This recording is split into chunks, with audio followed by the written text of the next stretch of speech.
I don't know what changes the Republicans will try to make in the Senate. I don't know what they don't like about the bill. They certainly haven't said they're not against it.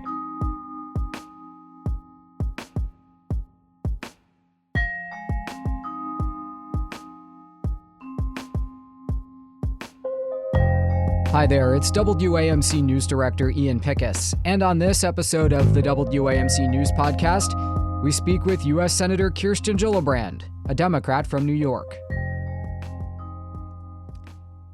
Well, the Senate has been delivered the, quote, big beautiful bill from the House of Representatives, which approved President Trump's domestic agenda by one vote.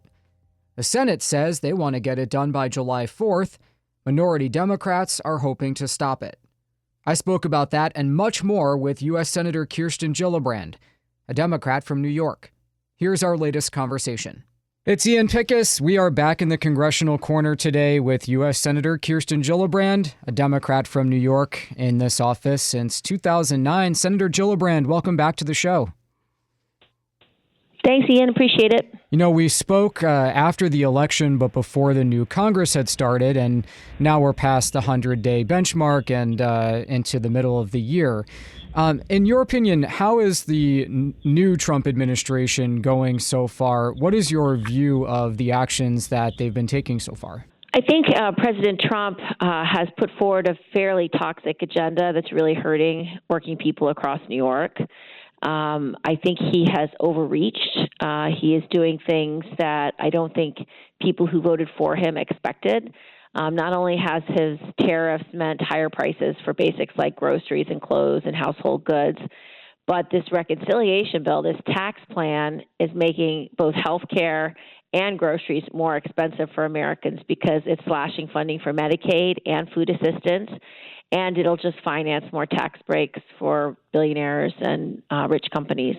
So I really feel that this is creating a growing backlash against Republicans and against Trump specifically that is really because of the decisions he's making and the policies he's trying to put forward. Now, what is likely to be different in the Senate version of the quote-unquote big beautiful bill from what the House sent over to you all? Well, I think that people should understand it as a big, beautiful betrayal of the middle class. It is really betraying the commitment that he made to getting costs of groceries and housing down. It's betraying his commitment to not touch health care like Medicaid. And I think it's just going to make life much worse for Americans. I think that this bill is very, very harmful because it takes 8.6 million people off of Medicaid. That's seniors, that's veterans, that's people with disabilities, it's pregnant women, and it's children. It also cuts a lot of access to health care through Obamacare, taking away the support that people who earn low incomes had to access health care. So over 10 million people are going to lose access to health care because of this. Do you think that the deadline of July 4th that the Republicans in the Senate are talking about will be feasible to pass this bill? I don't know. I don't know what changes the Republicans will try to make in the Senate. I don't know what they don't like about the bill. They certainly haven't said they're not against it. So I just don't know. It depends how much it divides their caucus. But knowing this Republican Party who has not stood up to President Trump and knowing that the Senate has not been standing up to Trump, I think it does get done before July 4th. Mm-hmm. So this idea that there are 3 or 4 who might have their issues, but you don't see enough of them holding out to stop it. That's what I think. I think that they've not shown courage. They've not shown strong spines in the past. I just don't think they're going to stand up to Trump. So let me go back to something you said about the tax part of this bill. And this isn't just Democrats saying this, but the independent scorers who look at it say the tables show that the tax cuts overwhelmingly go to, the upper crust, not the middle or lower income earners. And you're saying that you think Republicans will face a backlash to that, but probably not in time to stop the passage and signing of the bill. So do you think there actually will be a political price to pay, given that this message seems to be different from what he ran on? Yeah, the wealthiest Americans are going to see the vast majority of the benefits of this bill. They're going to pay for tax cuts for billionaires by cutting food benefits and health care benefits for working people. And American families will lose and billionaires will win. I think it's the most significant overreach by a president since 2006, when President Bush tried to privatize Social Security, when he was mired in Iraq, when there was a culture of corruption in Washington. And that resulted in 30 House seats flipping and 6 Senate seats flipping. It feels the same way. And that was the year, I think you remember, Ian, that I first ran for Congress, was 2006. Yeah. And because of that Republican overreach, I won a 2-to-1 Republican district that hadn't been Democrat since the Nixon administration. So you think Democrats will be able to pick up the pieces from last year in the midterms based on where we are right now? I do. I think it's important that we are in our districts and in our states listening to people, understanding what's on their minds, understanding what they're distressed and upset about. And I can tell you from my time all across the state, they are really mad about these Medicaid cuts. The hands off our Medicaid, our hands off Social Security, hands off the VA. Those marches were across our state and were really powerful and impactful. And they were cross-party. It wasn't just Democrats marching. Many Republicans, many independents do not like these kinds of cuts. They are so harmful to the agreement that we've made long ago that we are going to help people who need access to health care, our individuals with disabilities, our families with small children, pregnant women who just need that support pre and post birth. They need support of nutrition. All the nutrition assistance. You know, when I travel the state, no one thinks it's smart to let children go hungry. No one thinks it's smart to let our seniors not have enough food to eat. And they support their local food banks, and they support food pantries, and they want the federal government to invest in food security, and that's what the SNAP program does. It invests in food security so our kids can think when they go to school and our seniors don't, die alone and hungry. It's why organizations like Meals on Wheels are so popular, because they bring home cooked meals to seniors who aren't being visited by anybody. It might be the only human face they see in a week. So cutting those types of programs is really against the fabric of our communities, against the fabric of our American values, and I think there will be a very significant backlash as a result. What do you say to the prevailing argument from the administration and its allies in Congress that the programs like the ones you're talking about are rife with corruption and, freeloading and people who shouldn't be getting the benefits, who are getting the benefits, and their approach has been to, stop fraud and abuse, more or less? I think they're misrepresenting the programs. I don't think they have the level of fraud and abuse that is resulting in 8.6 million people getting cut off Medicaid. I'm happy to support any reforms to make the programs more transparent, more accountable, more effective. And we stand ready to do that work. But that's not what this is. This is a meat cleaver cutting off the programs at the knees so that they can't perform in the way they are intended to. And I just don't think people with disabilities and our seniors and young children should pay the price of the fact that they are lazy. They're not actually doing the work of saying where exactly is there any fraud, corruption, or abuse and identify it. They're just cutting with a meat cleaver. There have been very few mothers in the Senate in American history. You're one of them. And you mentioned childbirth a moment ago. You actually have a new initiative that would require the cost of childbirth to be covered by insurance. So how likely are you to see that reform get to the finish line? I think it's very possible because it's bipartisan. We started negotiating with a group of Democrats and Republicans.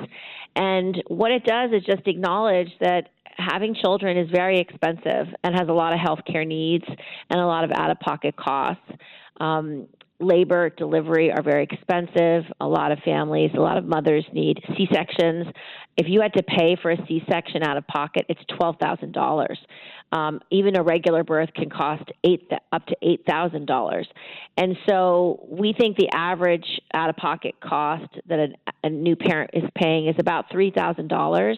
And so what this bill does is it tells insurance companies that they have to cover ultrasounds, delivery services, anesthesiology, fetal monitoring, consultations with specialists, specialists, postpartum care for conditions caused or exacerbated by pregnancy, such as diabetes or hypertension or obesity or postpartum depression and anxiety, care for miscarriages. So all this now has to be covered by insurance companies as basic care. It can't be extra add-ons. And we think this is a great bipartisan effort to make the challenges of having children just a little easier, because, these are our families.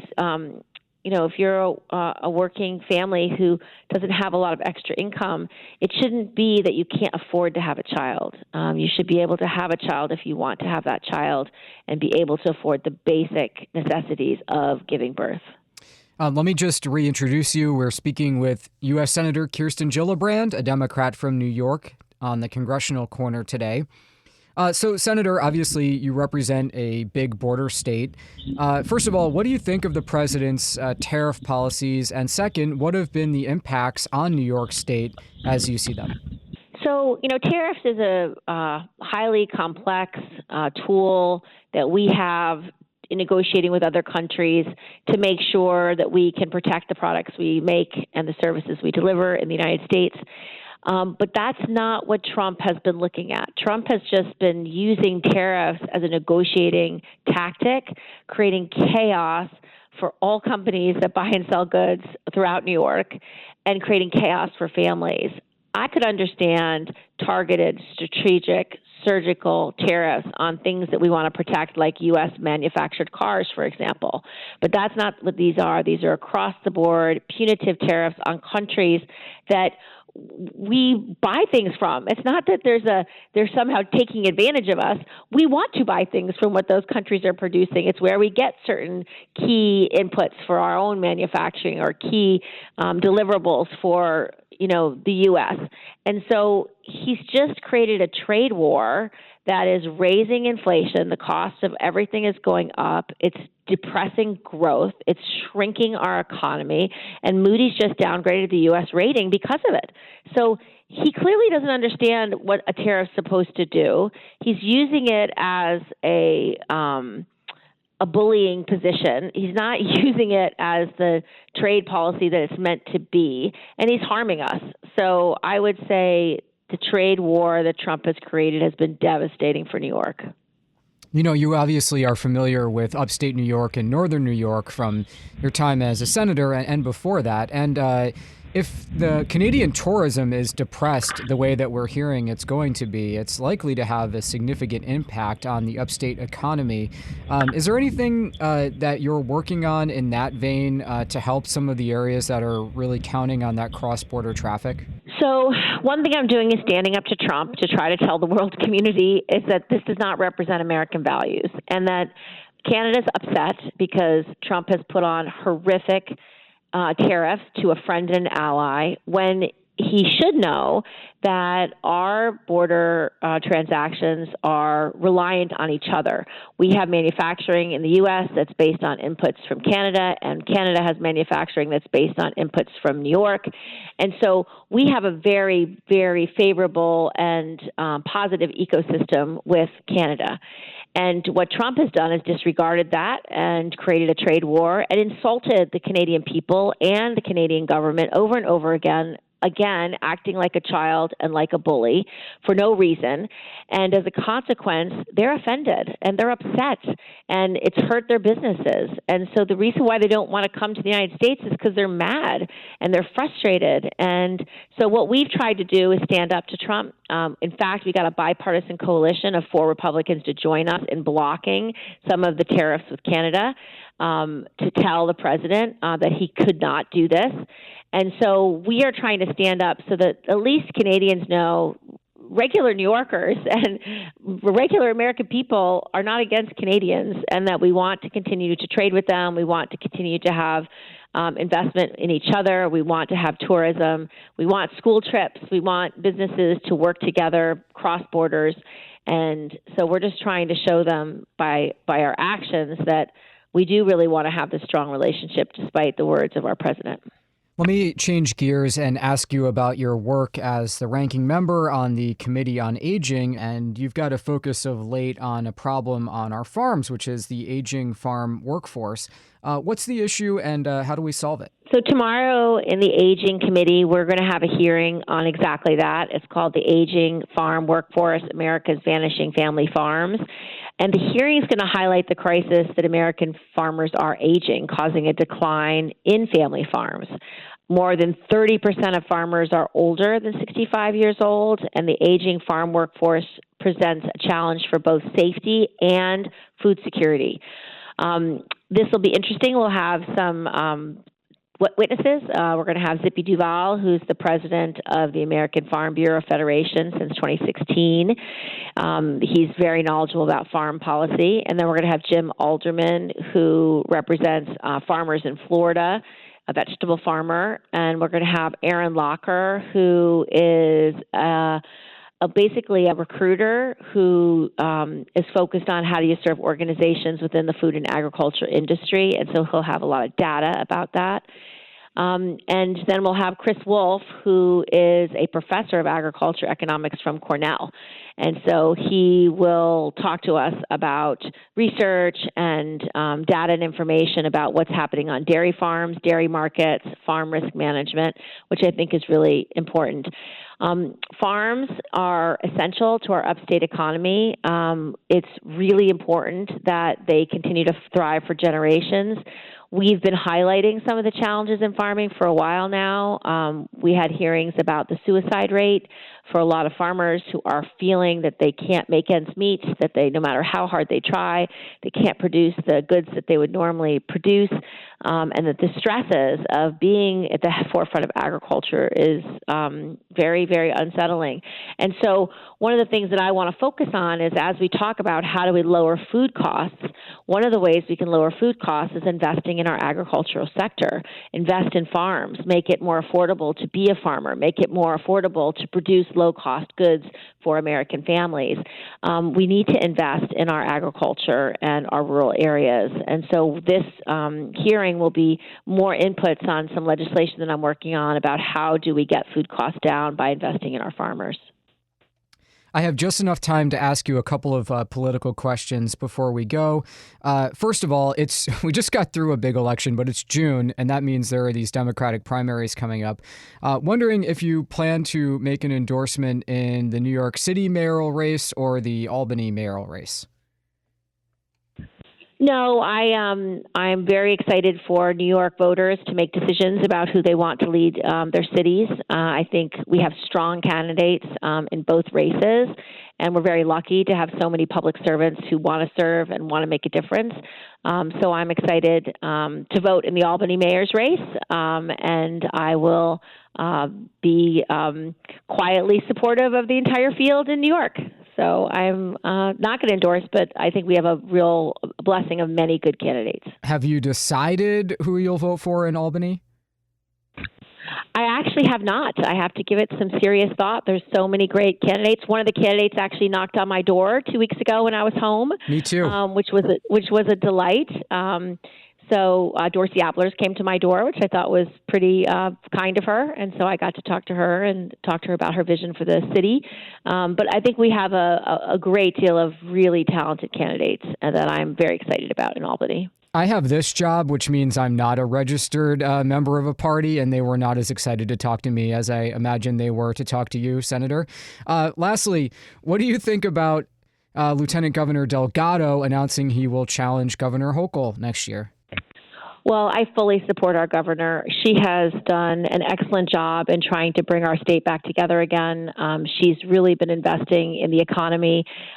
She wants to help working people thrive. She's also focused on things that I care deeply about, like mental health, public safety, dealing with the border crisis, dealing with the fentanyl trade, making sure we have a stronger economy and get the cost of groceries, the cost of housing, and the cost of food and medicines down. So I just support the work she's been trying to do on a bipartisan basis across the state to bring us back together again. And I think she's been a formidable and very effective leader. We've been speaking with New York U.S. Senator Kirsten Gillibrand, a Democrat. Senator Gillibrand, thank you so much for speaking with us and our listeners, and we're looking forward to the next time around. Thanks so much. I appreciate you very much. Thanks, Ian. Okay, that does it for this episode of the WAMC News Podcast. Thanks so much for listening. Until next time, I'm Ian Pickus.